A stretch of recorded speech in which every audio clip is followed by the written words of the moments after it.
Une chronique 14. Hiram, roi de Tyr, envoya des messagers à David, et du bois de cèdre, et des tailleurs de pierre et des charpentiers, pour lui bâtir une maison.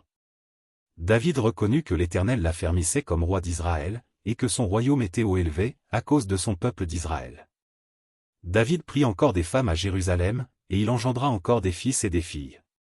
Voici les noms de ceux qui lui naquirent à Jérusalem: Shammua, Shobab, Nathan, Salomon, Jibar, Élisqua, Elphélet, Noga, Népheg, Japhia, Éliskama, Béliada et Éliphélet.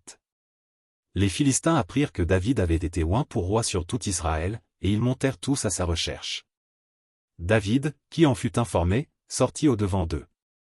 Les Philistins arrivèrent, et se répandirent dans la vallée des Rephaïm. David consulta Dieu, en disant: Monterai-je contre les Philistins, et les livreras-tu entre mes mains? Et l'Éternel lui dit: Monte, et je les livrerai entre tes mains. Ils montèrent à Baal-Pératsim, où David les battit. Puis il dit: Dieu a dispersé mes ennemis par ma main, comme des eaux qui s'écoulent. C'est pourquoi l'on a donné à ce lieu le nom de Baal-Pératsim. Ils laissèrent là leurs dieux, qui furent brûlés au feu d'après l'ordre de David. Les Philistins se répandirent de nouveau dans la vallée. David consulta encore Dieu. Et Dieu lui dit: Tu ne monteras pas après eux, détourne-toi d'eux, et tu arriveras sur eux vis-à-vis des mûriers. Quand tu entendras un bruit de pas dans les cimes des mûriers, alors tu sortiras pour combattre, car c'est Dieu qui marche devant toi pour battre l'armée des Philistins.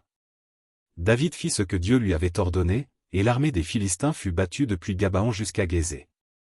La renommée de David se répandit dans tous les pays, et l'Éternel le rendit redoutable à toutes les nations.